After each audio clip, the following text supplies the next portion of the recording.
Linda McAvan, Labour MEP for Yorkshire and the Humber. How did this issue come to your attention, and why have you decided to help these doctors bring the issue out here to Brussels? Well, I live in Sheffield, and the doctors were based in Sheffield, and they contacted me and said, we've had a number of cases in recent years of children whose eyes have been permanently damaged by toys that they're getting on holiday in Europe or on over the internet.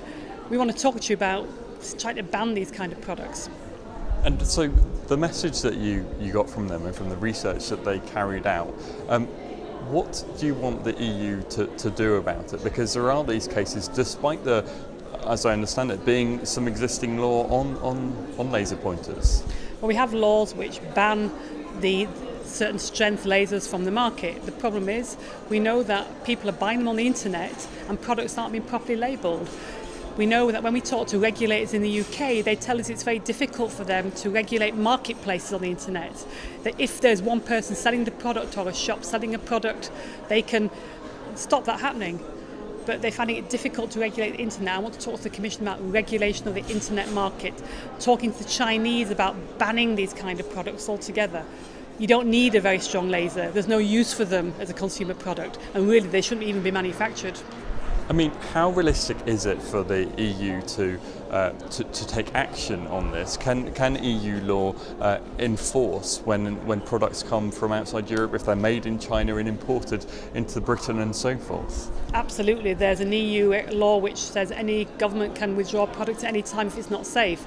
And there's an exchange of information. So if tomorrow the French government finds out there's a product on its market not safe, it notifies the European Commission, it notifies the other 27 countries, and that product can come off the market very, very quickly. So that law exists. The Commission knows there's a problem about lasers, and they're looking at bringing in a new standard for lasers and a new law on labelling so that people know what it is they're buying. But then we've got this grey area, the internet sales, and people going on holiday. We've had cases of children being on holiday on the beach. They buy toys in Turkey, in other countries, and inside the EU. And we need a lot more parents to be aware of the dangers of these products. They're not safe toys. And is that perhaps another area where the EU could help, that kind of information campaign? Public Health England have in the past flagged this up as an issue, but is perhaps the warnings not being strong enough if we're getting these cases as we hear from the doctors? Well, I hadn't heard anything about it until I met the doctors.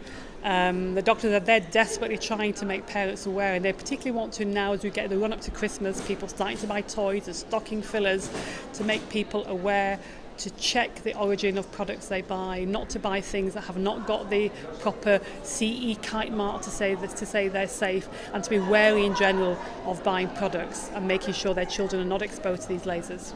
A word about other concerns about these lasers, because there's been a number of cases involving football matches where perhaps the players have had these lasers shined in their direction, or aeroplanes and helicopters that have been distracted by lasers. There seems a great number of concerns in a wide number of areas. Are these also issues that you're looking out for? Yeah, I mean, I think in New Zealand there's new laws which restrict who can actually sell lasers and who gets hold of them. I can't see a use for an average consumer to have a super strength laser. They should only be available to certain people for certain kinds of jobs, and maybe we need to look at that. They shouldn't be available as toys and gimmicks, and I certainly have heard about the issues around planes. People use them to shine in the night sky. Really, we need to look at this. It's a new technology, it hasn't been properly thought through, and that's why we're talking to the European Commission today, to get the product off the market in the UK, but all across Europe, so that when people go on holiday, they're not coming across these products either.